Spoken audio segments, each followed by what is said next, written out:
Estos que siempre me estorban. Ahí está. Espérame. ¿Sí me veo yo? ¿Sí, va? Sí. Ah, ya, ahí está. Muy bien. Entonces, bueno, monitorización. Ya vimos, hemos visto 3 clases, creo. Sí. La primera fue sobre terapias de reemplazo en general en pacientes con lesión renal aguda en terapia intensiva. Ahí no me voy a cansar de decirles que, bueno, pues no se casen con la terapia de reemplazo renal continua, no es la única herramienta, solo es una de muchas herramientas que a veces es muy atractiva, y pues por eso estamos en eso. Entonces ya desde la vez pasada le estamos dedicando más tiempo a terapia de reemplazo renal continua y hablamos sobre prescripción, que es todo un tema, pero también es una parte que pues es nada más el inicio y realmente lo importante pues es el seguimiento de una terapia. Como ya vimos, las terapias son continuas, por lo tanto, pues prescribirla solamente es el inicio y pues todo lo demás es la monitorización y el seguimiento de esta. Entonces, dentro del tema de la plática vamos a ver esto, ¿no? Entonces, ¿qué es lo que vamos a monitorizar? Vamos a monitorizar dosis entregada.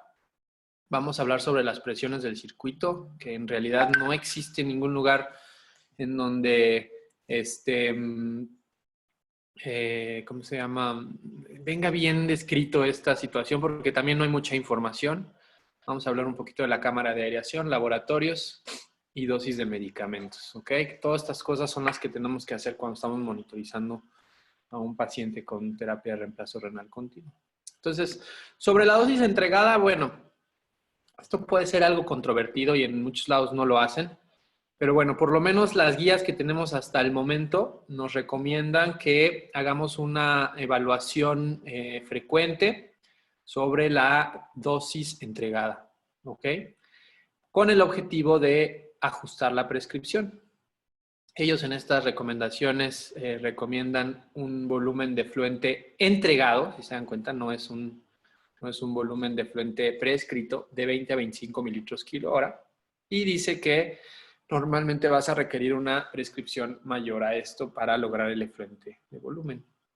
Entonces, aquí pueden entrar muchas cuestiones y pues bueno, medir la dosis entregada sí es extremadamente, yo creo que es muy útil, especialmente porque te das cuenta de cosas que están intrínsecas a tu circuito o están intrínsecas a tu paciente.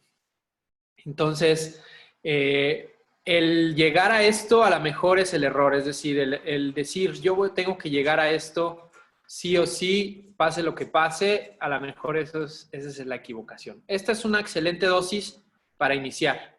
La mayoría de los pacientes van a lograr un control de solutos y control de volumen con una dosis de este tipo, ¿ok? Pero después, los siguientes días, es posible que esto sea demasiado o que esto sea muy poco, ¿ok? Entonces, realmente el medir la dosis entregada nos va a dar una idea de que si yo estoy prescribiendo una cierta dosis, porque tengo mi objetivo como control de solutos es 1, pues bueno, quiero que esa dosis que yo estoy prescribiendo sea la misma que estoy entregando o sea muy similar.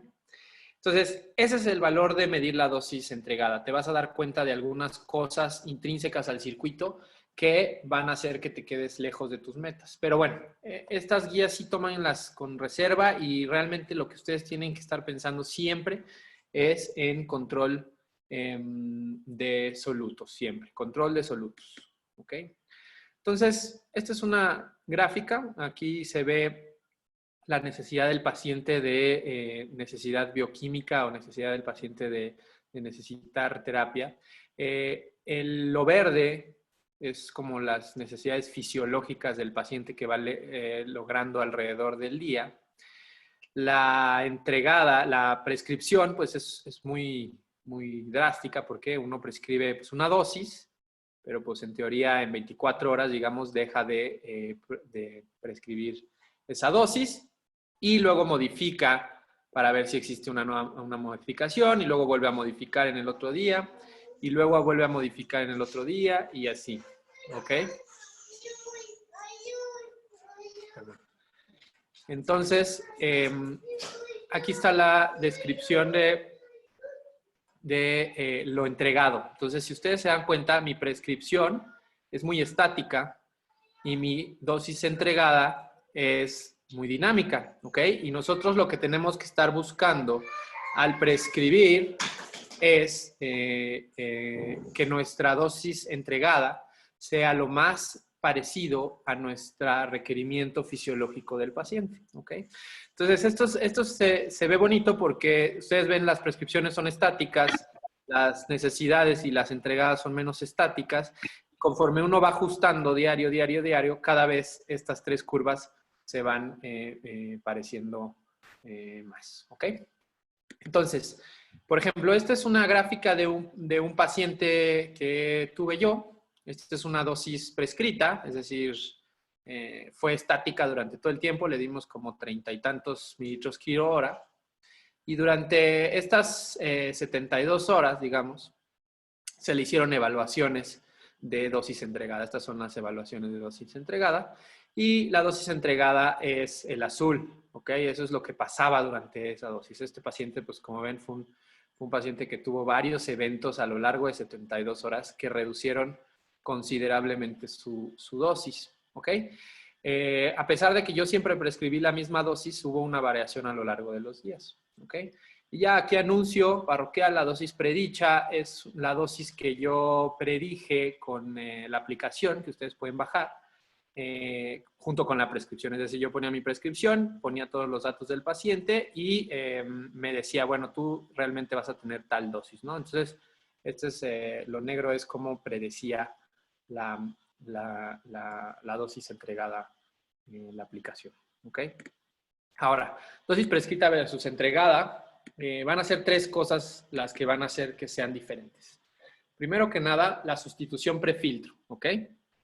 La sustitución prefiltro es algo que definitivamente nos va a quitar eficiencia a la hora de utilizarla, ¿ok? Entonces, si yo prescribo 1 litro, por ejemplo, y tengo una dosis o algo prefiltro, bueno, ese litro no va a ser del todo 1 litro de dosis, sino a lo mejor van a ser 800 o 900 mililitros nada más de dosis, ¿ok? Entonces, eso es muy importante.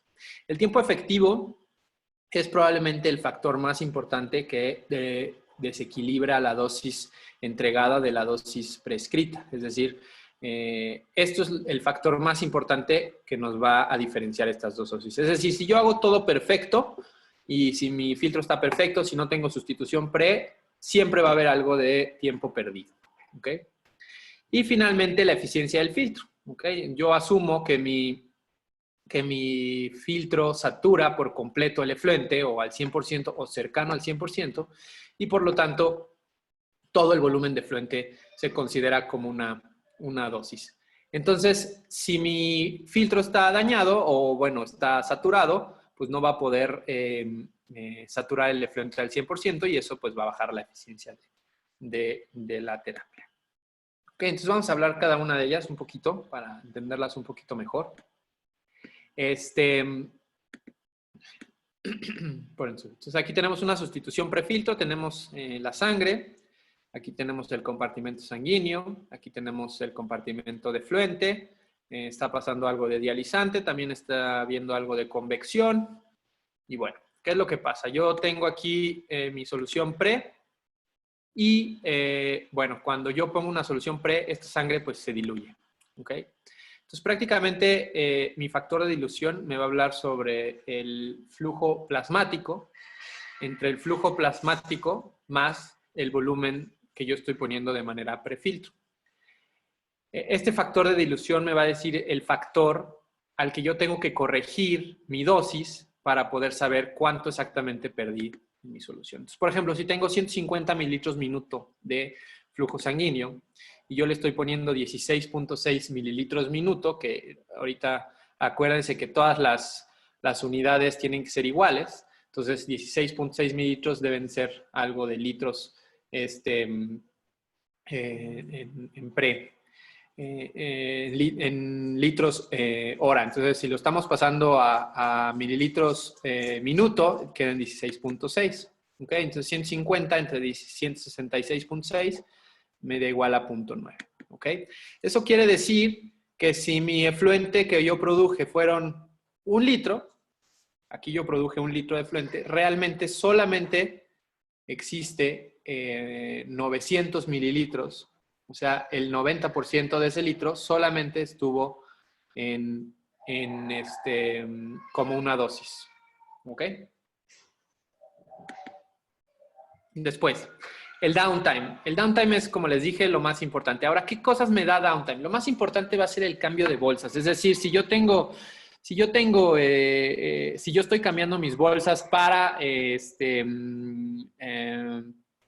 si yo estoy cambiando bolsas para cambiar la bolsa de fluente, todo eso, durante todo ese tiempo, las bombas de fluente se van a detener y la bomba de sangre va a continuar. Entonces, durante ese tiempo no existe producción de fluente, ¿ok? Entonces, estudios, si el paciente se tiene que ir a un estudio y se tiene que conectar, si tiene que hacerse un procedimiento, si se tiene que cambiar un filtro o si el acceso vascular me está echando a perder el filtro. Entonces, todas estas cosas son las cosas que más dolor de cabeza nos pueden dar y lo que más nos puede causar. Ahora, ¿cómo funciona? ¿Cómo te quita dosis el tiempo efectivo? Tú puedes darle, por ejemplo, durante 1 hora, pues 20 mililitros kilo hora. Perfecto. Pero la siguiente hora tú no le das 20, sino porque le quitaste tiempo, no le logras dar esos 20 mililitros kilo en esa hora, le das menos, ¿no? Entonces, al final, tú en 24 horas sacas el promedio de lo que le diste en 24 horas y vas a ver que el tiempo efectivo que se está perdiendo en ese momento. ¿Ok? Esto es lo que van a encontrar en la literatura como downtime.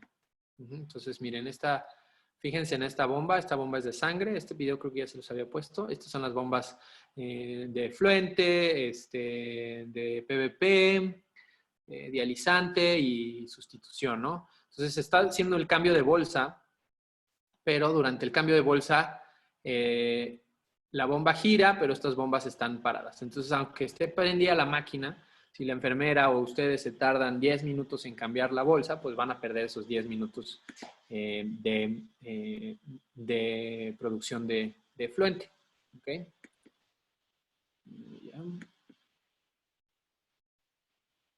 Ahora, esto muchas veces es bastante, es decir, si ustedes su filtro está bien, si no tienen sustitución prefiltro, pero tienen un downtime, pero tienen una dosis entregada mucho menor a la que prescribieron, es probable que sus enfermeras estén tardando mucho o que lo hayan dejado mucho tiempo sin haberle cambiado la bolsa.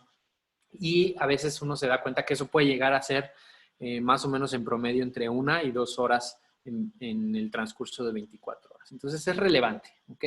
Ahora, la eficiencia del filtro, como esto ya lo habíamos visto, la sangre entra al 100, 4 bolitas entran de un lado y 4 bolitas salen del lado del efluente. Eso hace que mi efluente sea completamente mi dosis de depuración completa. Entonces, si yo tomo una muestra, pues me va a salir efluente y sangre, me va a salir pues 100%, ¿no?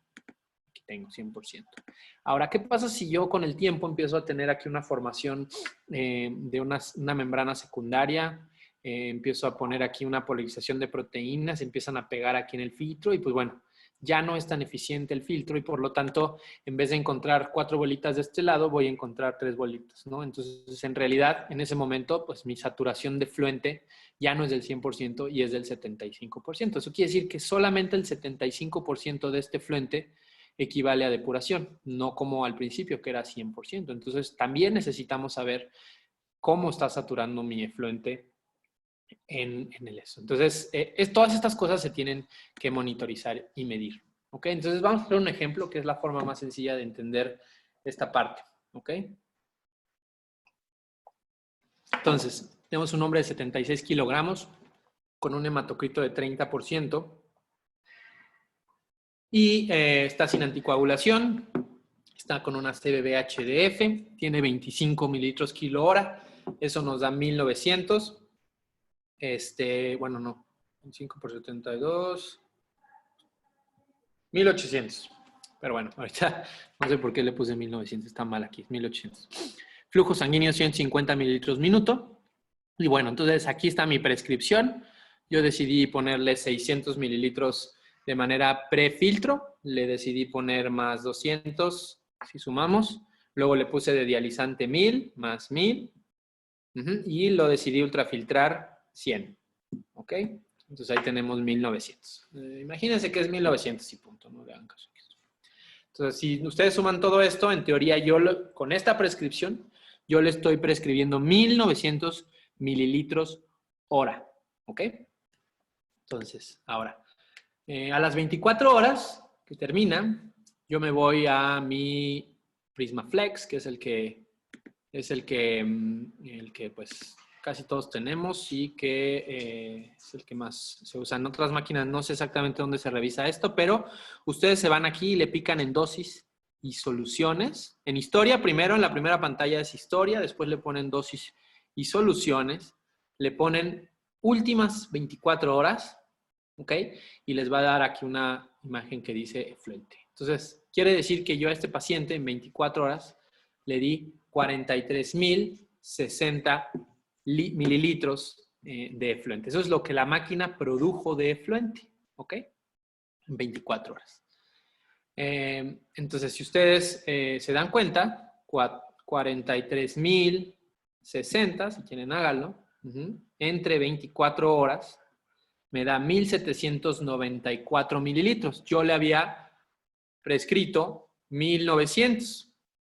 ¿Ok? Pero si yo lo hago en 24 horas, 43,060, realmente me da 1,794. Entonces, algo pasó que no di mi dosis como yo estaba planeando. ¿Ok? Ahora, ¿cómo tomamos el BUN? Aquí tenemos el BUN del efluente, la toma del efluente, y tenemos la toma prefiltro. ¿Ok? Usen la prefiltro porque la prefiltro ya viene con la sustitución pre. Especialmente si usaron PVP, la bomba de PVP.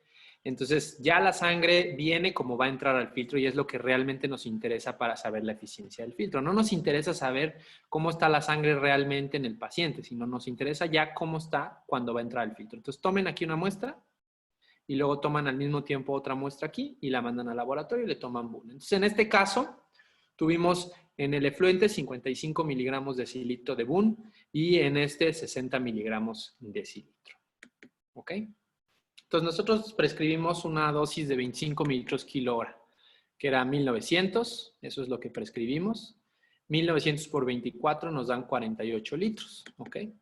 Ahora, ¿cuánto tuvimos de downtime? ¿Cómo vamos a saber el downtime? Es muy sencillo. Se tuvieron 43,060 litros en 24 horas. ¿Ok? Entonces, 1900 mililitros en 60 minutos es lo que yo obtuve. Pero realmente obtuve 1,794 mililitros en una hora. Entonces, ¿cuántos minutos ocupé? Solamente le di 56 minutos de cada hora, solamente le di 56 minutos. ¿Ok? Ahora, 4 minutos por cada hora, eso quiere decir que son 96 minutos de downtime o 1 hora 36 minutos. ¿Ok? Esta es una forma como para que fueran viendo cómo es que se obtiene.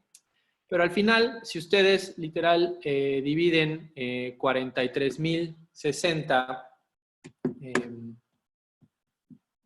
entre 48,000, les va a dar un índice, les va a decir 0.89. ¿Ok? Entonces ustedes literal multiplican ese 0.89 por las 24 horas. Entonces en realidad yo le di 21 horas con 53 minutos, o sea, 22 horas casi. Tuve un downtime de 2 horas, ¿no? Más o menos. Entonces, digo, es un poquito menos exacto que este método. Este método te da exactamente cuántos minutos tuviste, ¿no? Pero más o menos dándote la idea del volumen que produjiste, tú te puedes dar cuenta de cuánto tiempo en realidad perdiste durante esa terapia, ¿ok? Ahora, es muy importante que ustedes, si tienen un lugar en donde se hace terapias lentas o terapias continuas, investiguen en su lugar qué estadísticas tienen, es decir, cuánto es su downtime promedio en su terapia, en su institución, porque eso les va a ayudar a predecir también cómo van a estar entregadas sus dosis. Si ustedes no lo miden o nadie lo ha medido, pues les digo que ustedes hagan esto todos los días, cada 24 horas. Lleguen, piquen su pantalla, busquen cuánto se obtuvo, cuánto le prescribiste, cuánto le diste realmente, saquen el cálculo de una terapia, pueden hacer incluso una base de datos para saber y más o menos sacar el promedio del downtime que tienen en su institución. Normalmente por métrica se considera que no debe de ser, o sea, debe de ser más o menos el 80% del tiempo prescrito. ¿Ok? O también no debe de ser menos de 20 horas, o sea, no más de 4 horas de tiempo menos, ¿ok?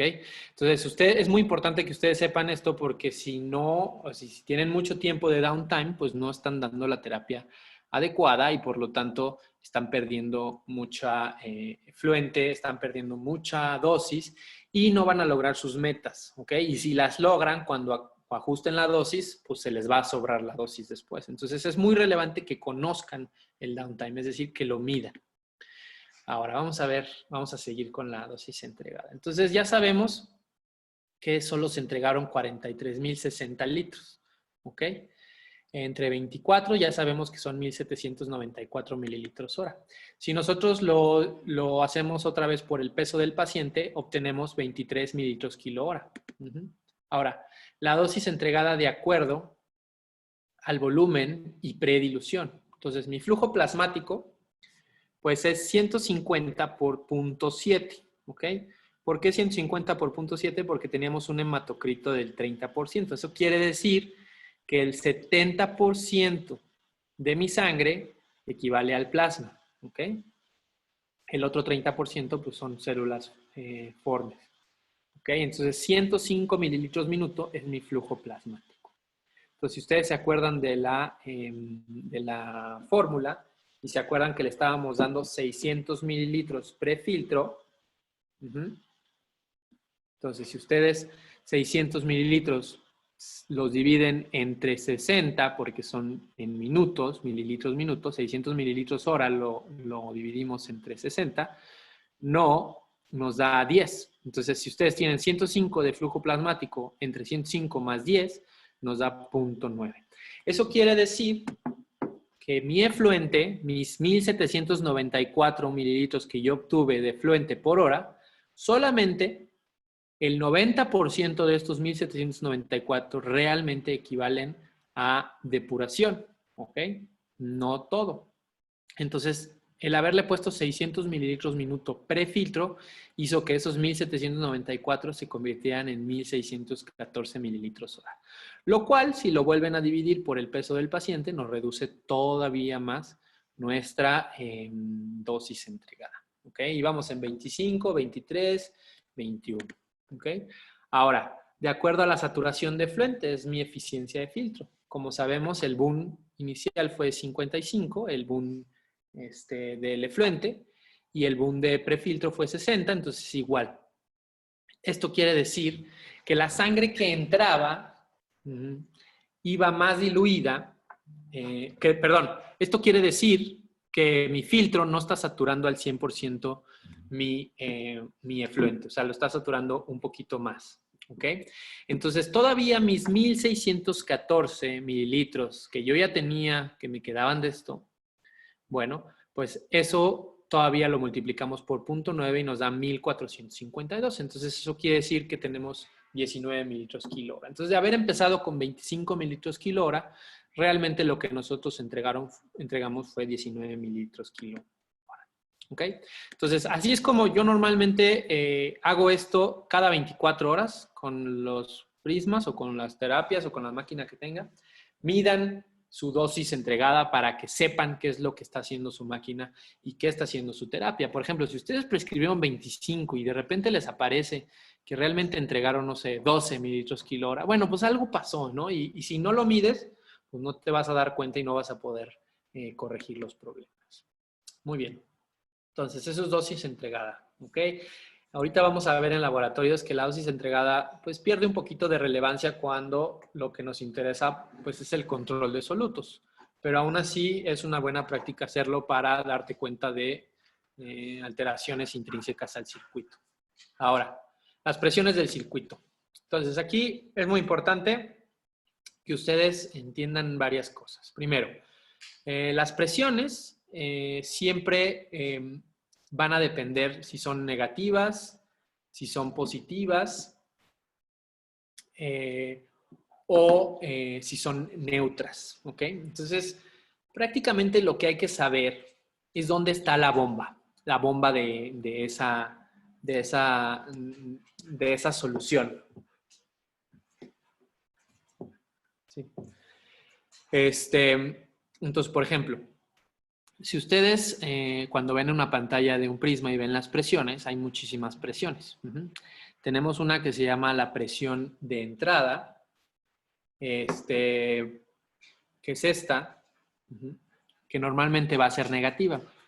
Y después tenemos una presión, que es la presión de filtro, que va a ser positiva. Entonces, la única diferencia entre estas dos presiones, las dos presiones son prefiltro. Sin embargo, la diferencia es que la bomba está en medio de ellas, es decir, la bomba sanguínea está en medio de ellas. Es decir, la bomba en este sentido está girando para acá. Entonces, la presión que yo ejerzo sobre esta línea es negativa. Pero como la bomba está girando para acá, mi presión que yo ejerzo sobre este lado, pues es positiva. ¿Ok? Ahora, de este lado yo tengo la presión azul, que la vamos a conocer como la presión de retorno, que es la línea azul. Y pues va a ser positiva porque la bomba, o bueno, el manómetro donde mide la bomba está por acá y en realidad está usando esta misma bomba de este lado. Entonces la bomba está previo a la medición de la presión. Entonces esta presión va a ser positiva. ¿Okay? Ahora, aquí hay otra bomba. ¿Okay? Esta bomba es la bomba de efluente, es la que jala el efluente de aquí para acá. Entonces, esta bomba puede ser neutra o negativa porque si esta bomba está haciendo mucho trabajo, es decir, está ejerciendo fuerza para sacar o lograr sacar este efluente, pues eso va a ser negativo. Ahora, si el resto de bombas de dializante, de sustitución de todo eso, son suficientes y le están administrando fuerza a este lado, pues esta bombita va a estar como en muertito, pues, o sea, va a ir nada más girando, pero no necesita ejercer ninguna fuerza. Entonces, por eso, creo que ya. Cuando ustedes conecten un prisma, fíjense en su presión de efluente, casi siempre va a ser neutra o incluso un poquito negativa si es que ya está así ejerciendo fuerza. ¿Ok? Entonces es bien importante que ustedes entiendan esto para que entiendan por qué en una gráfica de presiones la única presión negativa, que en este caso al principio sería la de entrada, prácticamente nos representa la funcionalidad del acceso vascular, que es la típica presión arterial, que se le llama, o presión negativa del acceso vascular que tiene cualquier máquina de hemodiálisis. ¿Okay? Esa es la presión que normalmente es negativa. En este caso, esta es la que estamos midiendo. Entonces, cualquier problema que tengamos en esta presión, vamos a hablar sobre un problema en el circuito previo a la bomba, casi siempre el acceso vascular. ¿Okay? Después, si nosotros tenemos una presión positiva de este lado, la morada es la presión de filtro. ¿Ok? Esa es mi presión de filtro, así se llama en el prisma. ¿Okay? Y esa presión de filtro pues es positiva porque está haciendo una presión para entrar a través de la membrana. Entonces siempre la van a ver positiva. ¿Okay? Luego la presión que tenemos de este lado es la presión de retorno, que sería equivalente a la presión venosa en cualquier máquina de hemodiálisis. Simplemente nos dice qué tanto le cuesta trabajo entrar a la sangre de regreso al catéter. Entonces también nos puede hablar acerca del catéter en la parte venosa. ¿Okay? Y siempre van a ver del efluente, la van a ver ya sea neutra, en cero, incluso puede que la vean tantito positiva si es que la presión de aquí la presión que les está ejerciendo el dializante y la sustitución es suficiente para que esta bomba no haga ningún esfuerzo. ¿Okay? Conforme va pasando el tiempo, se va saturando esto, esta bomba tiene que hacer más esfuerzo para lograr su efluente y pues bueno, esa se empieza a volver negativa. ¿Ok? Ahora, con estas presiones nosotros obtenemos otras dos, que son las que seguramente están más familiarizados. ¿Ok? La caída de presión y la presión transmembrana. La caída de presión, ¿qué es? Es algo muy sencillo. Simplemente es, digamos que aquí entran una presión positiva de 50 mililitros de mercurio, pero después yo tengo aquí una presión de 25 milímetros de mercurio. Eso quiere decir que el 50% de la presión con la que entró se perdió a lo largo del filtro. ¿Okay? Entonces hay algo aquí en el filtro que no me está dejando pasar y está haciendo que yo pierda presión en la salida. Entonces esa es la caída de presión. Su nombre lo dice muy bien, o sea, cae la presión, entra de una forma y sale de otra. ¿Ok? Y normalmente es un cálculo, no se mide, la caída de presión no se mide, simplemente lo que uno hace es que obtiene la presión de filtro, obtiene la presión de retorno y la resta de estas dos le da a uno la caída de presión. Entonces, la caída de presión la van a ver en su pantalla principal, en una parte de abajo, y ahí es donde se hacen esos cálculos de manera en tiempo real. Ahora, la presión transmembrana es otra presión que prácticamente habla de cuál es la presión o cuál es el diferencial de presiones entre los dos compartimentos. Es decir, yo tengo un compartimento sanguíneo y tengo yo un compartimento de efluente. Entonces, el diferencial de esas presiones es el que crea mi presión transmembrana. Ahora, esto también es un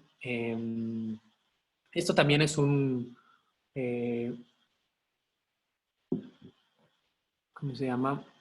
Esto también es un cálculo, ¿ok? Entonces, ¿qué es lo que yo necesito saber? Yo necesito saber exactamente la presión que yo tengo en el componente sanguíneo y tengo que saber exactamente la presión que yo tengo en el componente de efluente, ¿ok? Entonces, aquí la situación es que yo puedo calcularlo, bueno, la máquina lo hace, lo hace perfectamente, pero ustedes lo podrían calcular. Si ustedes saben la presión de filtro, saben la presión de retorno, y ustedes sacan un promedio de estas dos, nosotros podemos obtener exactamente la presión que tiene el componente sanguíneo. Entonces, esta más esta, entre 2, nos da el componente sanguíneo. Y si yo conozco la presión del efluente, tengo el componente del efluente. Entonces, simplemente creo un diferencial, es decir, la diferencia de esas dos presiones. ¿Ok? Y entonces, siempre, mi presión transmembrana, siempre y sin ninguna excepción, va a ser positiva. Es decir, no puede ser, puede ser 0, pero no puede ser negativa porque es una resta algebraica, es decir, no te da negativo. Simplemente si aquí está más alto y aquí está más bajo, pues bueno, te va a dar una presión transmembrana más alta. Y si aquí también está más alto y aquí más bajo, igual la va a dar más alta porque aquí lo que importa es la diferencia. ¿Ok? Entonces, seguramente por ahí les han dicho que cuando la caída de presión se eleva y la presión transmembrana se eleva, pues bueno, prácticamente perdieron su filtro o lo están perdiendo. Entonces, hay dos conceptos muy importantes que podemos extraer de estos dos conceptos, de estas dos presiones. Entonces, primero lo van a ver como clogging o clotting, ¿ok? Si yo tengo este problema, pues prácticamente tengo obstruida la luz de mi membrana, ¿ok? Y entonces probablemente mi caída de presión va a ser muchísimo más pronunciada, ¿ok?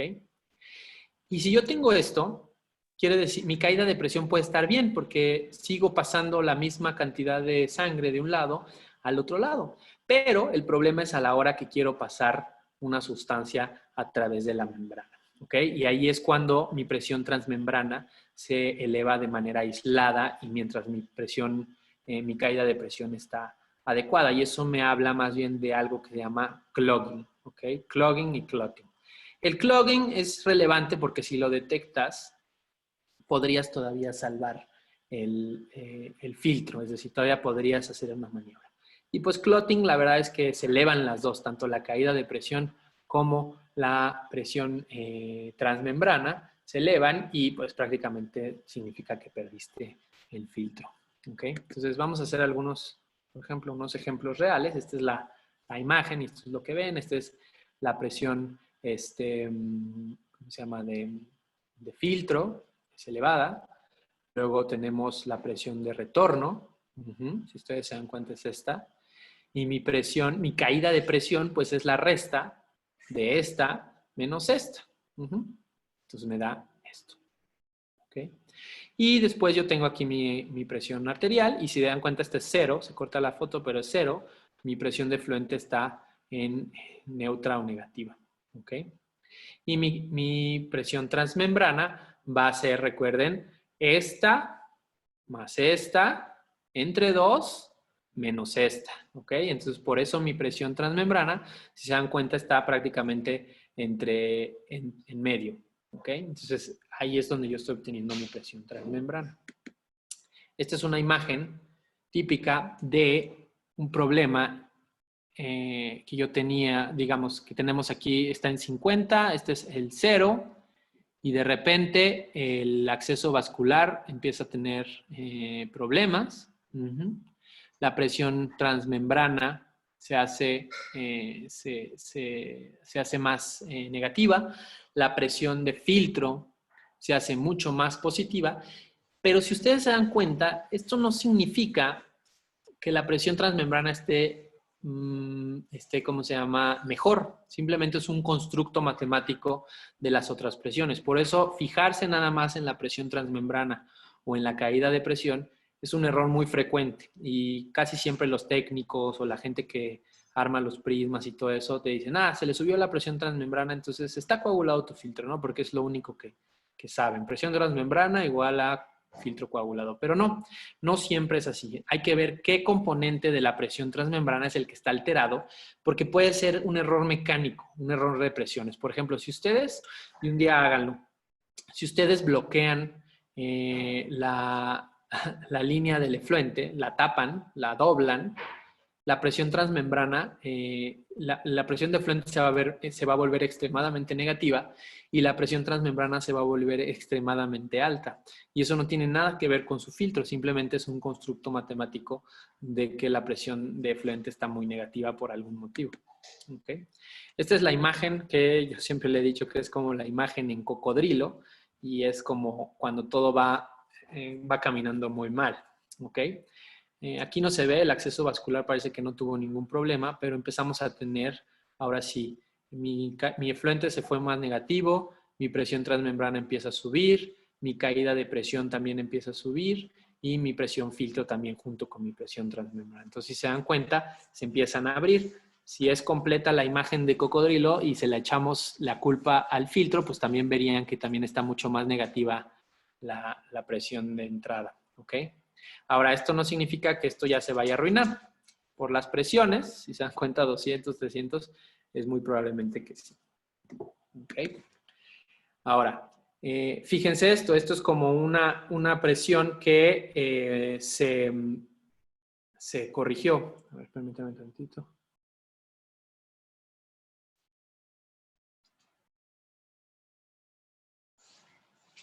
Ok.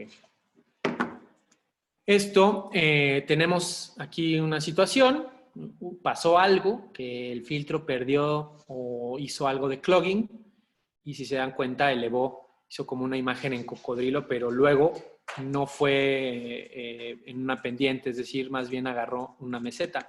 Si volvemos a hacer, si vemos esta misma imagen, ustedes vean aquí 100, 100, ¿ok? Estábamos como en 110 y ahora estamos en 150 y acá abajo estamos como en menos 50.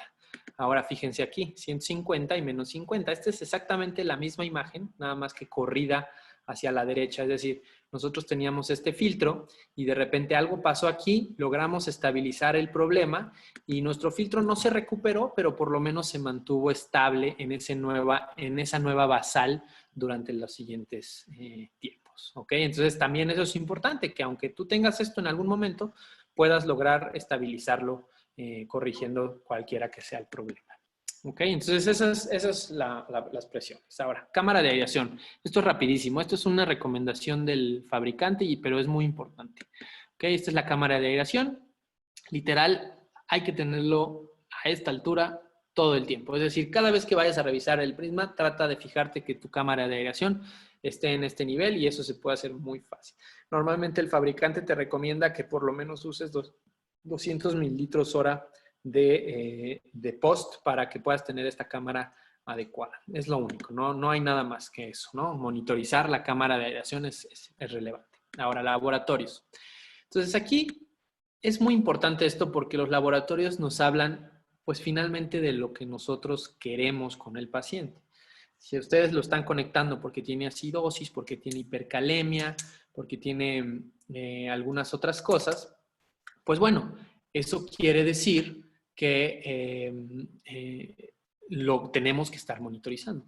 Entonces, aquí nada más les quiero enseñar esto. Esto ya lo hemos revisado varias veces. Nuestro riñón funciona todo el tiempo y la producción de toxinas o la adquisición de toxinas y la eliminación pues se quedan igual y pues siempre va a ser, si ustedes se toman una creatinina y un boom, probablemente los tengan así. Si se los vuelven a tomar a las 2, 4 horas, 10 horas, 12 horas, siempre va a estar muy similar.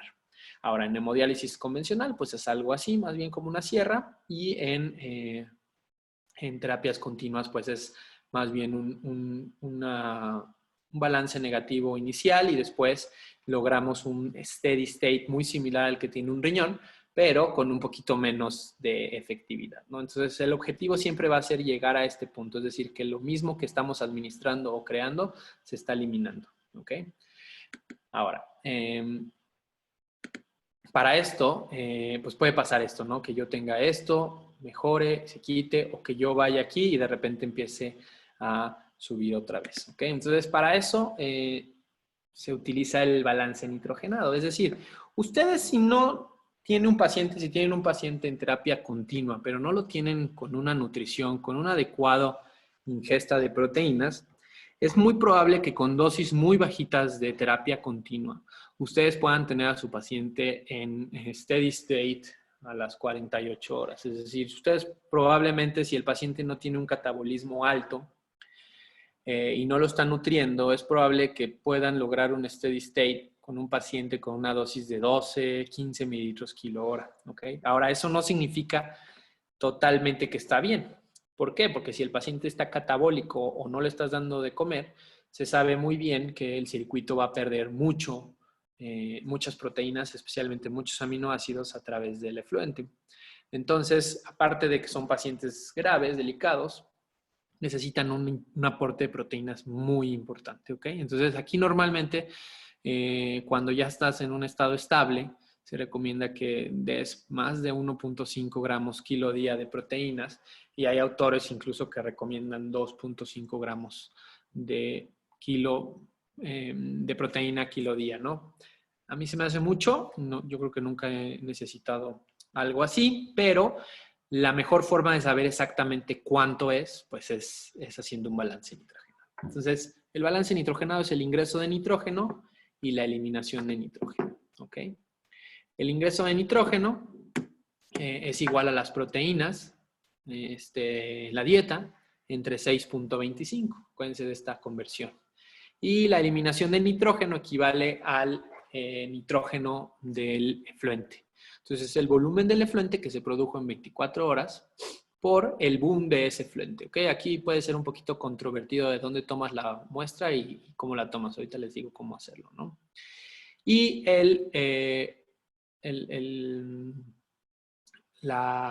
lo que no es a través, o sea, la pérdida de nitrógeno que no es esperable fuera de la orina o del efluente es 0.03 por kilogramo, es decir, la pérdida endógena de nitrógeno. ¿Okay?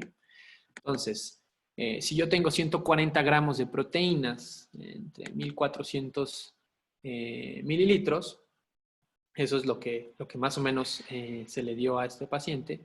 Son 50 mililitros hora, 5 gramos por hora, son 120 gramos en 24 horas. 120 gramos en 24 horas entre 6.25 nos da 19.2 gramos de nitrógeno. ¿Ok? Esto es, ustedes lo deben de saber porque pues simplemente revisan la bolsita de proteína o la indicación de nutrición o del intensivista o de ustedes, si ustedes prescriben la nutrición, cuánta proteína le están dando en 24 horas. ¿Ok? Y después, pues tienen su efluente, 45.600 litros de efluente en 24 horas y tomamos una muestra de ese efluente y salen 60 miligramos de cilitro. ¿Ok? 60 miligramos de cilitro es igual a 600 miligramos litro. ¿Ok?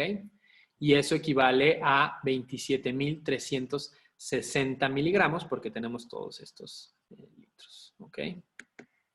Entonces, 27.336 gramos son todo esto lo que obtuvimos en el efluente, más 2.28 gramos, que son los 0.03 por kilo, nos da 29.64 gramos. Es decir, durante 24 horas, el efluente perdió 29.64 gramos de proteína, perdón, de nitrógeno. Entonces, yo le di 19.2 gramos de nitrógeno y el efluente perdió 29. Entonces, yo tengo un balance nitrogenado de menos 10, ¿ok? Gramos de nitrógeno. Es decir, le estoy a lo mejor sacando más de lo que necesito, podrían decir algunos. Sí, pues entonces no le des tanto, ¿no? O sea, bájale la dosis. Esa es una opción. O otra opción, que yo estoy un poquito más de acuerdo con eso, es pues darle un poquito más de proteína, ¿ok? Para que este balance se vuelva más neutro. Neutro a positivo, ¿ok? Entonces, pues obviamente nosotros cuando iniciamos, lo ideal es que tampoco le tomen, en esta fase no vale la pena estar tomando balance nitrogenado. ¿Por qué? Porque va a salir balance nitrogenado negativo y va a ser sumamente complicado tomar la muestra de BUN en el efluente, porque prácticamente tendrías que agarrar y recolectar todo el BUN que se recolecta en 24 horas, como si fuera una recolección de 24 horas, solamente que esa recolección de 24 horas va a ser de 40 litros, ¿ok? Hay gente que lo hace tomando de cada bolsa, toma una alícuota y las va juntando y al final junta todas las alícuotas de todas las bolsas que se tuvieron en 24 horas y con eso sacan el boom de esta parte. ¿Okay? Yo les recomiendo que cuando se estén acercando a un steady state, hagan un balance nitrogenado tomando una sola muestra de boom del efluente y punto. Ya como es balance nitrogenado, como ya es un steady state, pues ustedes pueden hacer su balance nitrogenado en la parte estable, ya no tienen que estar recolectando tantas. ¿Okay? Ahora, ¿qué pasa si de repente pasa esto? Bueno, pues puede ser que nos esté faltando dosis o que estemos bien o que el paciente está más catabólico, ¿no? Entonces, es muy importante esta parte. Yo la única razón por la que me fijaría en el BUN de un paciente con terapia de reemplazo renal continua no sería como un objetivo de meta, ni para medirle el KTB, ni para hacer eso. Simplemente yo lo que diría sería cómo estoy nutriendo a mi paciente. Es decir, lo que yo le estoy sacando, se lo estoy poniendo y aparte lo estoy reponiendo para que el paciente no se desnutra. Esa sería mi pregunta sobre el BUN. ¿Okay? Entonces, si ustedes tienen, hay literatura más viejita que incluso dicen que mantengas un BUN alrededor de 40. La evidencia, la verdad es que es muy pobre, pero pues yo, por ejemplo, me he quedado con esa práctica. A mí me gusta que los pacientes tengan BUN de 40 todos los días, que tú les tomas BUN y tienen BUN de 40, BUN de 40, BUN de 40, BUN de 40 y no se modifica, no se sube, no se baja, sino que tienen ahí. Es un número mágico que si ustedes me dicen, no, pues yo lo tengo en 30, pues está bien. Si me dicen yo lo tengo en 70, pues también está bien, no tiene ningún problema mientras ese BUN esté estático, pues esté en esta parte de steady state. ¿Ok? Esa es como la parte en esto. Entonces, el BUN, ¿para qué lo medirían? Para esto. Este es un ejemplo también que yo hice. Entonces, por ejemplo, aquí se empezó la terapia de reemplazo renal. Aquí está el paciente cuando empezó a hacer lesión renal aguda. Le estaban dando 1.2 gramos kilo día y pues obviamente el BUN empezó a subir conforme fue, ¿no? Llegó a 100 el BUN más o menos y por estas fechas se le inició la terapia de reemplazo renal. Desde que se le inició la terapia de reemplazo renal, se le modificó la dieta a 1.6 gramos kilo día y aún así, con mi dosis, esta es mi dosis, aquí está la dosis, si se dan cuenta, vean mi dosis prescrita y mi dosis entregada. Son las dos que yo pongo ahí. Siempre mido mi dosis prescrita y mi dosis entregada. Y entonces con esta dosis entregada, prescrita de 30, yo le entregaba más o menos unos 25, 27 mililitros kilo hora y con eso yo lograba un balance nitrogenado negativo en los primeros 3 días. Si se dan cuenta, para el tercer día yo ya estaba logrando un balance, un steady state muy cercano a mi número mágico que es 40. Y yo ya tenía mis balances nitrogenados menos 32, menos 11, menos 5, menos 5, menos 2, más 7. Y aquí, ¿qué pasó? De repente empezó a tener balances nitrogenados más elevados, pero tienen que ver con otra cosa. Yo reduje la dosis porque obviamente cuando yo necesito ya mi balance nitrogenado que quede un poquito positivo, pues entonces, y yo ya le estoy dando la proteína que yo quiero, pues entonces mi dosis la empiezo a bajar para que yo siga teniendo mi estado estable. Entonces, si mi circuito hubiera seguido vivo, lo que hubiera pasado, se hubiera pasado esto, ¿no? Lo que, imagínense que no está este pico. Pero no, mi circuito se coaguló varias veces, se coaguló 3 veces para ser exactos, en menos de 36 horas le cambié el filtro 3 veces. Y pues obviamente mi dosis, si se dan cuenta, mi dosis prescrita y mi dosis entregada sufrió muchísimo, ¿ok? Y obviamente al yo perder dosis entregada, pues yo empecé a tener balances nitrogenados positivos porque mi proteína que yo le estaba aportando al paciente era la misma. ¿Ok? Después ya le pusimos citrato, y pues ya, bendito citrato, no pasó nada. Y continuamos. Volvimos a hacer un ajuste de dosis a la alta para llegar a un balance nitrogenado negativo. Y después empezamos ya conforme llegamos al estado estable, yo empecé a bajar la dosis, hasta que mi dosis entregada era de 20 y mi dosis prescrita de 20 y mi dosis entregada de 15 y ya con un estado estable bastante adecuado, ¿no? Y así se siguió el paciente. Entonces, esto es la monitorización que normalmente yo hago y enfatizo. Si ustedes van a conectar a un paciente a terapia de reemplazo renal continuo, asegúrense que tenga un adecuado aporte de proteínas y algunas otras cosas que tienen que ver, ¿okay? Especialmente selenio, vitaminas hidrosolubles, muchas cosas que se pierden por el circuito, que no nomás es conectar al paciente y ya, específicamente si ustedes también dan tratamientos de muchos días, ¿ok? Este es el mismo paciente, nada más aquí el potasio, miren cómo iba, 6, luego baja, luego aquí subió un poquito por lo mismo y aquí por ejemplo, en tuvimos que usar una infusión de KPO4. No traigo la de fósforo, pero también era lo mismo. ¿Por qué? Porque hizo hipocalemia. ¿Ok?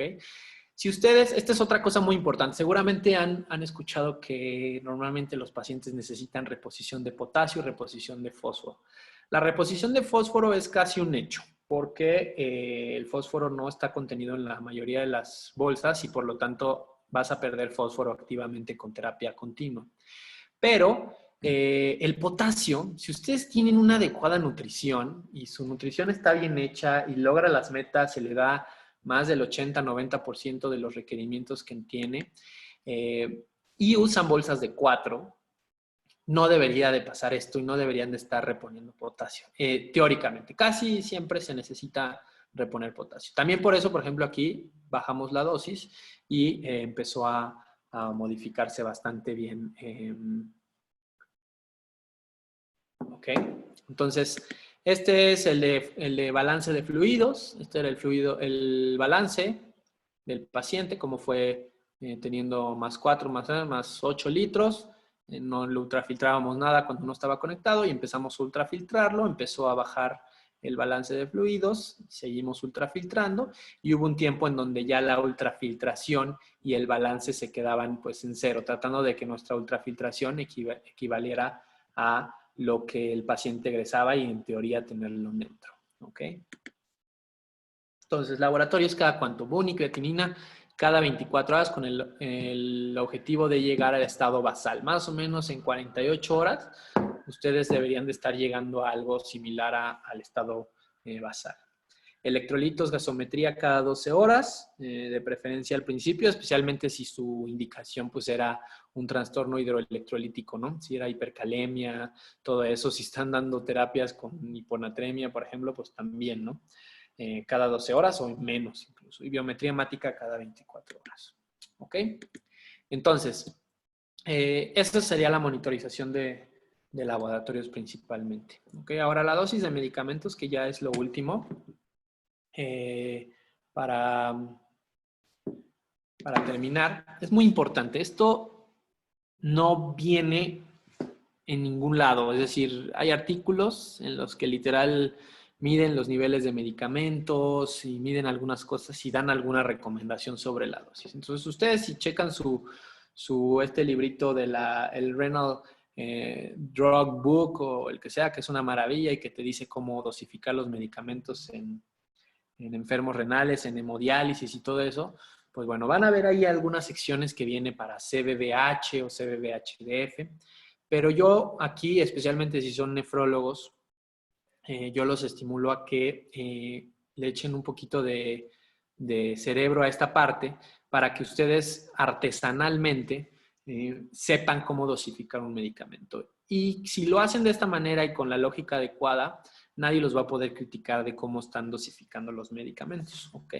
Acuérdense que cuando un paciente se le está dando un medicamento, especialmente en terapia intensiva, es porque lo necesita. Es decir, si ustedes le dan un antibiótico a un paciente o le dan algún otro medicamento, es porque ese paciente necesita ese medicamento. ¿Ok?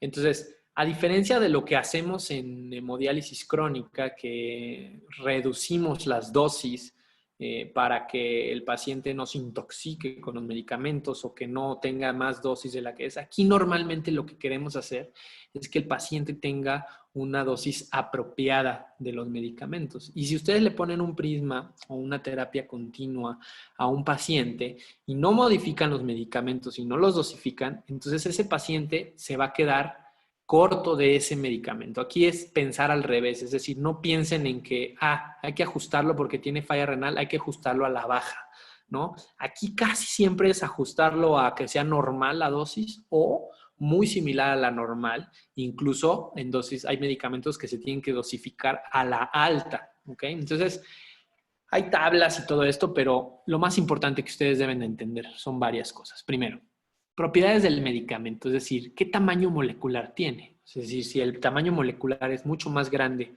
que el filtro, pues punto, ahí. Ese medicamento no se va a ir a ningún lado con esta membrana, ¿ok?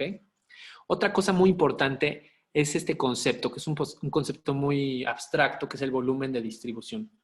Si ustedes son nefrólogos, están preparándose para ser nefrólogos o ya lo son, deben de tener el concepto de volumen de distribución como uno de los conceptos más masticados y más entendidos de todos estos conceptos de terapias extracorpóreas, porque es muy importante. O sea, de nada sirve que tu molécula sea pequeñita si su volumen de distribución es gigantesco, ¿no? O sea, prácticamente no sirve de nada que tú saques ese poquito de sustancia. Acuérdense que la hemodiálisis o las terapias continuas solo tienen acceso al compartimento intravascular. Entonces, solamente vas a poder sacar lo que está dentro del intravascular y lo poco que se pueda redistribuir en ese mismo momento. Entonces, si ustedes tienen un volumen de distribución muy amplio, prácticamente significa que la sustancia está en todos lados menos en tu volumen intravascular. Entre más chico sea el volumen de distribución, significa que más sustancia está dentro del volumen intravascular.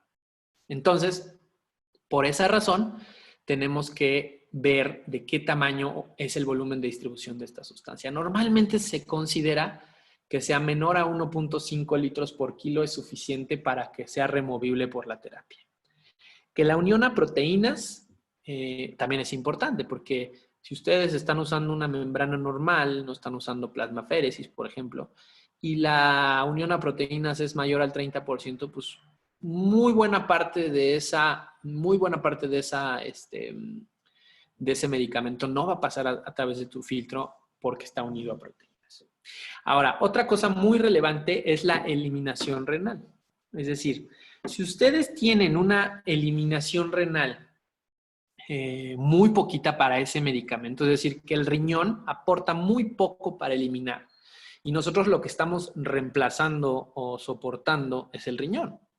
Entonces, si un medicamento, su depuración es extrarrenal, quiere decir que independientemente de tu terapia o no, esa sustancia se va a eliminar y por lo tanto se va a eliminar mucho menos por una terapia de reemplazo renal. ¿Ok? Entonces, estas son las propiedades de los medicamentos que ustedes deben de ver. Si ustedes tienen 11,000 Daltons, menos de 1.5 litros por kilo, menos de 30% de unión a proteínas y la eliminación renal se considera más del 50%, es probable que esta molécula, sea cual sea, se elimine activamente por tu terapia de reemplazo renal. ¿Ok? Por ejemplo. Entonces, aquí tenemos los coeficientes de cribado de cada una de estas moléculas. ¿Ok? Entonces, por ejemplo, la micacina tiene un coeficiente de cribado de 0.8 a 0.95. ¿Ok? Mientras que la anfotericina de 0.3 a 0.4. Esto quiere decir que, por ejemplo, la liposomal de 0.1. Esto quiere decir que solo el 10% de la anfotericina liposomal logra pasar a través del filtro. Y esto quiere decir que el 95% de tu amicacina logra pasar a través de tu filtro siempre y cuando se le ejerza presión, ¿no? Por ejemplo, el fluconazol tiene un coeficiente de cribado de 1, eso quiere decir que todo el fluconazol pasa de un lado a otro, ¿ok? La vancomicina pues tiene un coeficiente de cribado de 0.4 a 0.89 y así, ¿ok? Ahora, ¿qué propiedades del paciente son relevantes? Pues obviamente si tiene volumen urinario residual, pues tiene una función renal residual que también va a aportar a la eliminación del medicamento. ¿Ok? Su estado de volumen, porque entonces si, por ejemplo, está muy sobrecargado, es un sapo, el volumen de distribución del medicamento va a modificarse. ¿Ok? Ahorita les voy a enseñar una tablita. La albúmina sérica, si la albúmina sérica está muy bajita, está hipoalbuminémico el paciente, y tu supuesto medicamento tiene una unión a proteínas, no sé, del 70%, tú te confías y dices, pues bueno, no pasa porque el 70% está unido a proteínas. Sí, pero el paciente no tiene proteínas, entonces muy probablemente también ese medicamento va a perderse a través de la membrana porque no hay. ¿Ok?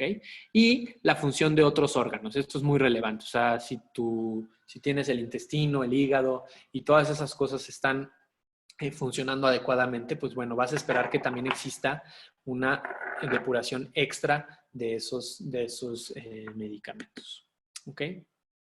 Por ejemplo, entonces cambios de volúmenes de distribución en pacientes críticos.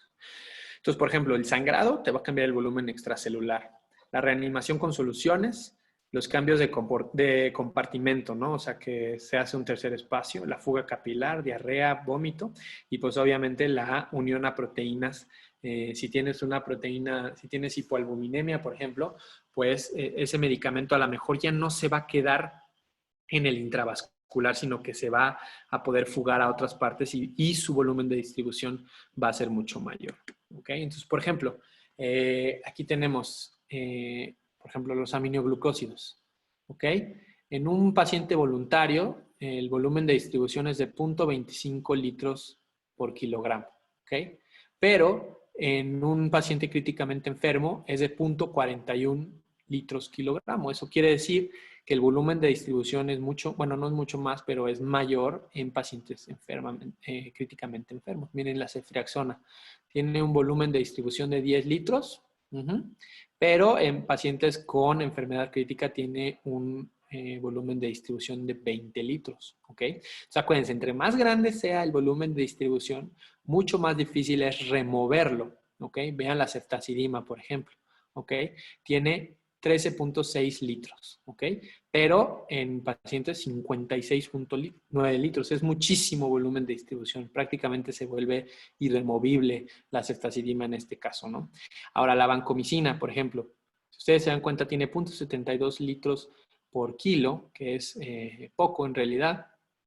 Y en pacientes críticamente enfermos tienen 1.69 litros por kilogramo. Entonces también aumenta el volumen de distribución. Vean el ertapenem, como también hay un aumento de volumen de distribución. Entonces todas estas cosas son las que ustedes tienen que tener en cuenta cuando hacen una prescripción de medicamentos. ¿Ok? Cambio de unión a proteínas en pacientes críticos. ¿Por qué les cambiaría ¿Cómo se unen? Pues si tienen acidosis, por ejemplo, si la concentración de proteínas es baja, la temperatura corporal también puede ser, y las sustancias desacopladoras, urea, ácidos orgánicos, bilirrubina y otras drogas pueden hacer que los medicamentos que normalmente están pegados a proteínas ya no lo estén. Entonces son 1000 cosas que uno hay que hacer y que pensar para dosificar. Por eso si ustedes van y ven una tabla de la dosis de ese medicamento para una terapia en particular, probablemente se vaya a quedar corta o le vaya a sobrar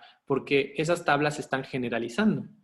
Y aquí lo que ustedes tienen que hacer es valorar a su paciente y ver todos estos factores y con eso llegar a una conclusión de que, una conclusión lo más objetiva posible, por qué dosis de medicamento te irías. Siempre pensando en que tu paciente se quede con el medicamento. O sea, tú quieres que tu paciente infectado reciba su vancomicina o reciba su meropenem. No quieres ajustárselo a la baja, ¿ok? Siempre eso. Entonces, ahora que ya vimos propiedades del fármaco, ya vimos propiedades del paciente y ahora propiedades de la terapia. Entonces, aquí es donde uno puede simplificar. Si la dosis que yo le doy, si ustedes, por ejemplo, sacan la dosis de nuestro paciente que teníamos, que fueron 40 litros, son 40,000 mililitros, entre 1440 minutos que tienen 24 horas y me sale 27 mililitros minuto. Entonces, eso quiere decir que 40 litros de fluente equivale a 27 mililitros minuto. Ahora, si ustedes eso lo quisieran extrapolar, podrían decir, equivocándose, que es algo similar a una tasa de filtrado glomerular. Entonces dices, bueno, entonces le voy a ajustar mi medicamento a una tasa de 27 mililitros minuto. Entonces, esto puedes equivocarte porque existen otros factores, como ya los revisamos, pero podrías darte una idea más o menos de qué dosificación le debes de dar a tu medicamento para que tenga una buena calidad. Ahora, también la modalidad es muy relevante porque no es lo mismo que yo dé una CBB-HD a que yo dé una hemofiltración completa y que moléculas que tienen coeficientes de cribado más o menos altos se eliminen mucho más con una convección que con una difusión, por ejemplo. ¿Okay? Entonces, también la modalidad es muy relevante, especialmente con moléculas grandes. Entonces, ¿cómo ajustar medicamentos? Pues bueno, yo les recomiendo que siempre vean esto. Primero, vean el tamaño de su molécula. ¿Puede pasar el filtro? Sí o no. Sí. ¿El volumen de distribución es chico? Sí. Ok, entonces hasta este momento esa molécula se va a perder por el filtro. La unión de proteínas pues está baja, menos al 30%, pues sí. ¿Cómo está mi paciente? Ese volumen de distribución o esa unión de proteínas podrían estar modificados en este paciente, es decir, está sobrecargado, tiene acidosis, tiene hipoalbuminemia, todo eso. Sí, entonces probablemente mi volumen de distribución sea un poquito más alto y la unión a proteína sea un poquito más bajo. Entonces, en ese contexto podemos ajustar ahí. Luego, hay excreción renal, es decir, este medicamento normalmente se excreta por el riñón. Si la respuesta es sí, muy probablemente tu terapia de reemplazo renal también va a excretar esto. Si la respuesta es muy poco, es muy probable que tu terapia de reemplazo renal no vaya a tener ningún impacto sobre la dosis sobre la concentración de ese medicamento. Y aquí es donde nos preguntamos, ¿el volumen de distribución está alterado? ¿La unión a proteínas está alterada? Bueno, sí o no. El coeficiente de cribado de mi sustancia es muy relevante porque si mi coeficiente de cribado es bajo, pues yo voy a tener una menor pérdida. Si mi coeficiente de cribado es alto, pues yo voy a tener una pérdida completa del medicamento a través de esto. Y luego, ¿qué modalidad le voy a dar?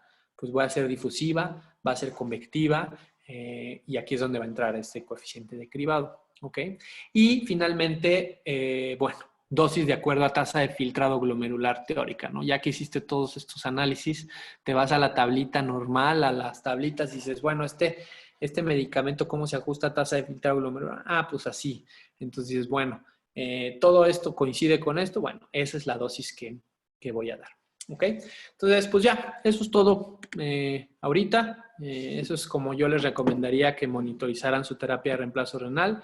Hay que practicar, tómenle Yo no les cuesta nada picar en la pantalla eso, ver cuánto efluente se produjo en 24 horas, calcular su downtime, calcular, tomarle una muestra de boom pre y boom post, boom prefiltro y boom de efluente, mandarlo al laboratorio para saber cómo está rindiendo su filtro y documentarlo y hacer los ajustes pertinentes, medir balances nitrogenados, lograr un steady state, siempre con una buena dosis de proteínas en la dieta. Y pues nada más, ¿no? Esto sería todo. No sé si tengan alguna pregunta.